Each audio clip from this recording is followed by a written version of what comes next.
अस्सलामुअलैकुम स्टूडेंट्स, मी ताहिर जमान। आज का हमारा नेक्स्ट टॉपिक है ionic product of water. Water जो है ये एक वीक इलेक्ट्रोलाइट है। सबसे पहले हमें इलेक्ट्रोलाइट का पता होना चाहिए कि इलेक्ट्रोलाइट क्या होता है।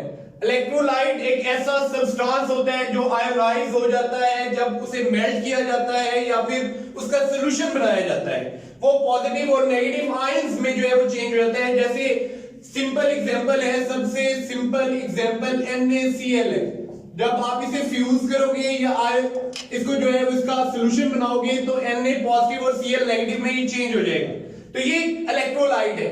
अब ये कंडक्ट करेगा इलेक्ट्रिसिटी। इन आयंस की वजह से इलेक्ट्रिसिटी की कंडक्शन होगी, इस वजह से इनको हम इलेक्ट्रोलाइट कहते हैं। ऐसे सब्सटेंसेस जो पॉजिटिव और नेगेटिव आयंस में चेंज हो जाते हैं सॉल्यूशन या फ्यूज स्टेट में, उन सब्सटेंसेस को आप क्या कहते हो? इलेक्ट्रोलाइट कहते हो। और ये एबल होते हैं to conduct electricity in fused state और इन मोल्टन स्टेट, या फिर ये कंडक्ट कर सकते हैं electricity in solution state. NaCl common example है, एक स्ट्रॉन्ग इलेक्ट्रोलाइट है NaCl।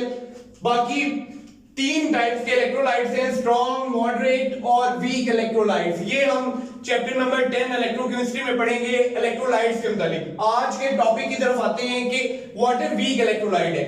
ये डिसोसिएट करता है into H positive and OH negative ions in following वे। अब इसका डिसोसिएशन बहुत कम है। Kc वैल्यू अगर आप फाइंड आउट करो, it is equal to concentration of H positive ions into concentration of OH negative ions divided by concentration of water. जब ये measure की जाती है it is very small, it is 1.8 into 10 raised to power minus 16 at 25 degree Celsius. 25 degree centigrade पे इसकी जो Kc value है वो इतनी आती। अब Kc वैल्यू क्योंकि concentration of water it is remain constant, क्योंकि ये वैल्यू बहुत कम आती है, इसका मतलब है पॉजिटिव और नेगेटिव आयंस में वाटर चेंज नहीं होता, बहुत कम होता है। एक मोल जो पानी है इट इज मोल पर क्यूबिक डेसीमीटर। इसका मतलब है एक मोल अगर आप वाटर लेते हो तो उनमें से इतना जो है वो वाटर जो है डिसोसिएट होता है इनटू H पॉजिटिव और OH नेगेटिव आयंस में। ये वैल्यू बहुत लो है। इसका मतलब है कि वाटर की कंसंट्रेशन जो है तकरीबन कांस्टेंट रहती है 25 डिग्री सेल्सियस पे। तो आप इसे एक कांस्टेंट के साथ लिखोगे, Kc के साथ। Kc multiplied by concentration of water, it is equal to concentration of H positive ions into concentration of OH negative ions. Keep in mind that Kc multiplied by concentration of water, it is equal to another constant which is Kw.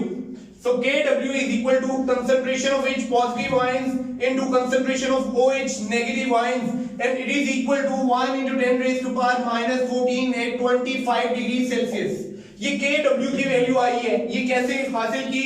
Kc multiply by concentration of water. Concentration of water क्या है? Concentration of pure water is 55.5 moles per cubic decimetre. ये आप कैसे find out करते हो? इसको find out करने का इसका मतलब क्या है कि 1 लीटर अगर आपके पास पानी हो तो उसमें 55.5 मोल्स होते हैं। ये आप फाइंड आउट कर सकते हो, मोलैरिटी फाइंड आउट करते हैं। जैसे नंबर ऑफ मोल्स आप जैसे फाइंड आउट करते हो, number of moles is equal to mass over molar मास।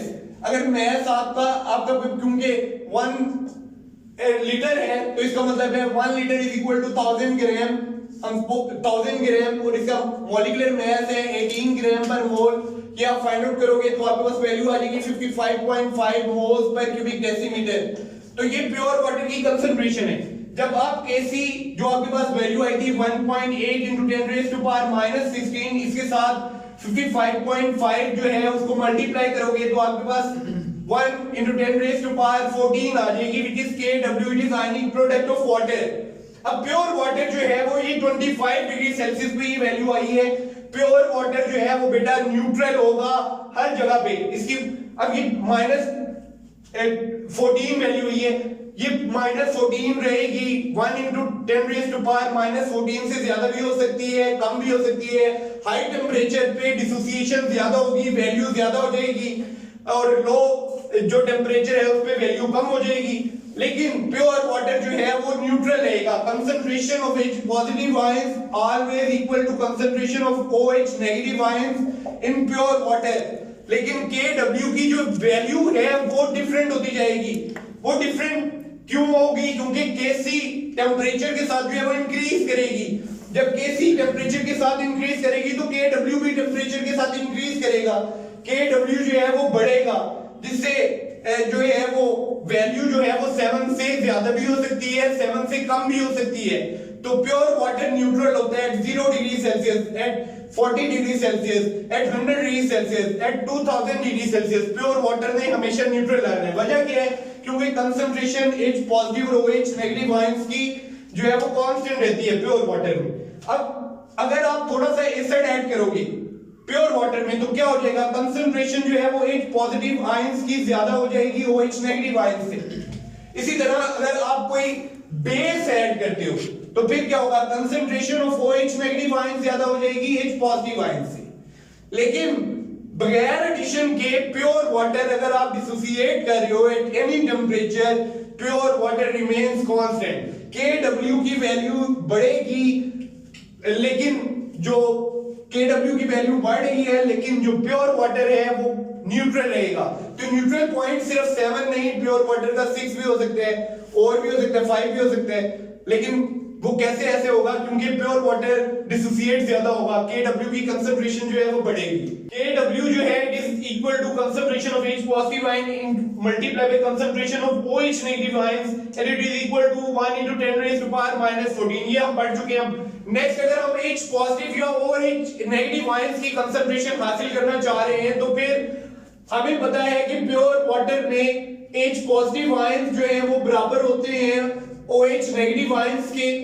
तो फिर हम Kw इस तरह से लिख सकते हैं that H positive concentration of H positive into concentration of H positive, क्योंकि Kw 1 into 10 raised to power -14 जो है इसके इक्वल है, then it is equal to H positive ions फिर स्क्वायर आ जाएगा बाय टेकिंग स्क्वायर रूट, तो ये इक्वल आ जाएगा 1 into 10 raised to power -7 और ये H पॉजिटिव आयंस की कंसंट्रेशन आ जाएगी।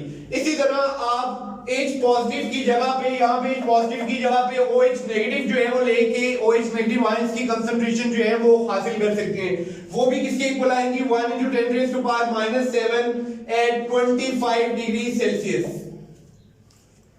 होप आपको जो है वो लेक्चर जो है वो अच्छे तरीके से समझ आया होगा। कमेंट कीजिएगा, शेयर कीजिएगा, सब्सक्राइब कीजिएगा। Thank you.